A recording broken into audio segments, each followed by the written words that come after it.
ದಕ್ಷಿಣ ಕನ್ನಡಕ್ಕೆ ಯೋಗಿ ಆದಿತ್ಯನಾಥ್ ಬಂದ್ರೆ ಮಸಿ ಬಳಿಯುತ್ತೇನೆ ಎಂಬ ಪ್ರಚೋದನಕಾರಿ ಹೇಳಿಕೆ ನೀಡಿದ್ದ ಮಿಥುನ್ ರೈ ವಿರುದ್ಧ ಮಂಗಳೂರಿನಲ್ಲಿ ಬಿಜೆಪಿ ನಾಯಕರು ತಿರುಗೇಟು ನೀಡಿದ್ದಾರೆ. ಸುದ್ದಿಗೋಷ್ಠಿಯಲ್ಲಿ ದಕ್ಷಿಣ ಕನ್ನಡದ ಬಿಜೆಪಿ ಜಿಲ್ಲಾಧ್ಯಕ್ಷರಾದ ಸುದರ್ಶನ್ ಜೈನ್ ಮಾತನಾಡಿ, ಮಿಥುನ್ ರೈ ಅವರು ಅವಹೇಳನಕಾರಿಯಾಗಿ ಮಾತನಾಡಿದ್ದನ್ನ ಬಿಜೆಪಿ ಖಂಡಿಸುತ್ತೆ.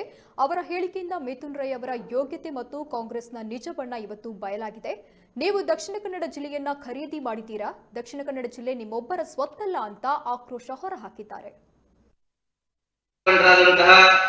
ಮಿಥುನ್ ರೈ ಅವರು ಅವಹೇಳನಕಾರಿಯಾಗಿ ಮಾತಾಡಿದ್ದನ್ನ ಬಿಜೆಪಿ ಖಂಡಿಸುತ್ತದೆ.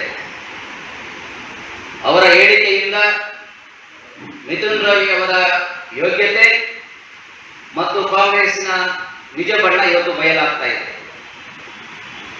ದಕ್ಷಿಣ ಕನ್ನಡ ಪುಣ್ಯ ಭೂಮಿಗೆ ಯೋಗಿ ಆದಿತ್ಯನಾಥ್ ಮಹಾರಾಜರವರು ಬಂದ್ರೆ ಕಪ್ಪು ಮಸಿಯನ್ನ ಬಳಿತೇನೆ ಎನ್ನುವಂತ ಹೇಳಿಕೆಯನ್ನ ಕೊಟ್ಟಿದ್ದಾರೆ.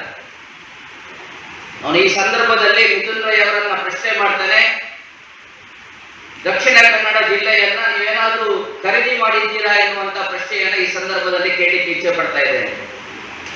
ದಕ್ಷಿಣ ಕನ್ನಡ ಜಿಲ್ಲೆ ನಿಮ್ಮ ಒಬ್ಬರ ಸುತ್ತಲ್ಲ. ದಕ್ಷಿಣ ಕನ್ನಡ ಜಿಲ್ಲೆಗೂ ಈ ಪುಣ್ಯ ಭೂಮಿಗೂ ಕೂಡ ನಾಥ ಪರಂಪರೆಯ ಕೊಡುಗೆ ಬಹಳಷ್ಟು ಇದೆ.